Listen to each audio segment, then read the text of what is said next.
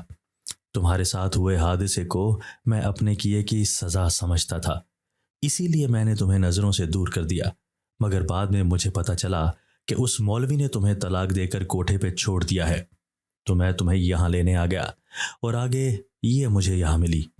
میں اس سے روز معافی مانگتا ہوں اور تمہیں ساتھ لے جانا چاہتا ہوں، مگر یہ تمہیں میرے ساتھ جانے نہیں دیتی۔ میں نہیں چاہتا کہ تم بھی اس گندگی کا حصہ بنو اور اپنی زندگی خراب کرو۔ ابا اتنا کہہ کر چپ ہو گیا تو مالکن بولی، گھر سے نکلنے کے بعد مجھے ایک عورت ملی جو مجھے مدد کا لالچ دے کر یہاں لے آئی، لیکن پھر کبھی مجھے یہاں سے نکلنے نہیں دیا۔ میں حاملہ تھی اور دھندا نہیں کر سکتی تھی، اسی لیے مجھے نظر بند کر دیا گیا۔ کچھ عرصے بعد یہاں کی مالکن مر گئی اور جاتے ہوئے یہ کوٹھا میرے حوالے کر گئی۔ اس کے بعد میں نے یہاں صرف وہی لڑکیاں رکھی جو اپنی مرضی سے یہ سب کرتی ہیں، نہ کہ زبردستی۔ میرے ہاں لڑکے کی ولادت ہوئی جسے میں نے اعلیٰ تعلیم دلوائی، اچھی زندگی دی تاکہ وہ خوش رہے، لیکن میں اسے اپنے ساتھ نہیں رکھ سکتی تھی، وہ دوسری جگہ پر رہتا ہے۔ میں نے کہا، پھر آپ مجھ سے اتنا پیار کیوں کرتی ہیں؟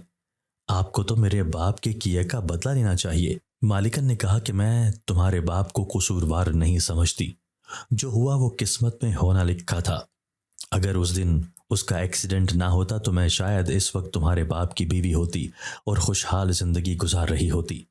میرے دل میں آج بھی اس کی محبت زندہ ہے، میں چاہ کر بھی اس سے نفرت نہیں کر سکتی۔ اور یہ بھی سچ ہے کہ میں نے تمہارا چہرہ دیکھتے ہی تمہیں پہچان لیا تھا کہ تم اس کی بیٹی ہو، کیونکہ تم دونوں کی شکلیں بہت ملتی ہیں۔ لیکن تم سے پیار کرنے کی ایک اور وجہ بھی ہے۔ مالکن کی بات سن کر میں نے پوچھا کہ کیا وجہ ہے؟ تو مالکن نے کہا کہ وقت آنے پہ تمہیں پتہ چل جائے گا۔ میں اس کے پر اصرار رویے پر الجھ سی گئی تھی۔ مالکن نے مجھے میرے باپ کی التجاؤں پر اس کے ساتھ بھیج دیا تھا۔ میں گھر واپس آ گئی تھی، جس پر میرا چھوٹا بھائی بہت خوش ہوا تھا، لیکن میرا ذہن اس کوٹھے پر گزارے وقت کو یاد کر رہا تھا، جو اچھا نہیں تھا تو برا بھی نہیں تھا۔ اچھا تھا میں یہاں آ گئی تھی کیونکہ کوٹھے پر میرا دم گھٹتا تھا۔ کچھ مہینوں بعد میں نے ایک خوبصورت سے بچے کو جنم دیا، جسے دیکھ کر مجھے اس سے کسی قسم کی نفرت یا اکتاہٹ کا احساس نہیں ہوا تھا، کیونکہ میرے ساتھ جو ہوا اس میں اس معصوم کا کوئی قصور نہیں تھا، تو پھر میں اس سے نفرت کیوں کرتی؟ میرے باپ نے بھی اس بچے کو قبول کر لیا تھا۔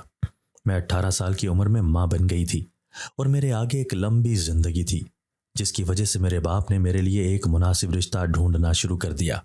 میرے بیٹے کی پیدائش کو 2 مہینے ہو گئے تھے جب ایک دن مالکن ہمارے گھر آئی۔ میرے بیٹے کو اٹھا کر اس نے بے حد والہانہ انداز میں پیار کیا اور میرے بیٹے کے لیے بہت سے تحفے لائی تھی، جس پر میں حیران بھی تھی اور خوش بھی۔ باتوں کے دوران ہی مالکن نے میرے باپ سے اپنے بیٹے کے لیے میرا ہاتھ مانگا تھا، جس پر میرا باپ بے حد خوش ہوا تھا کہ اب میرے لیے کہیں باہر سے رشتہ ڈھونڈنا نہیں پڑے گا۔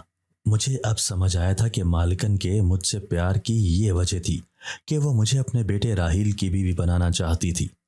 میرے باپ نے مالکن کے بیٹے کا رشتہ قبول کر لیا اور پھر یوں دونوں طرف نکاح کی تیاریاں شروع ہو گئیں۔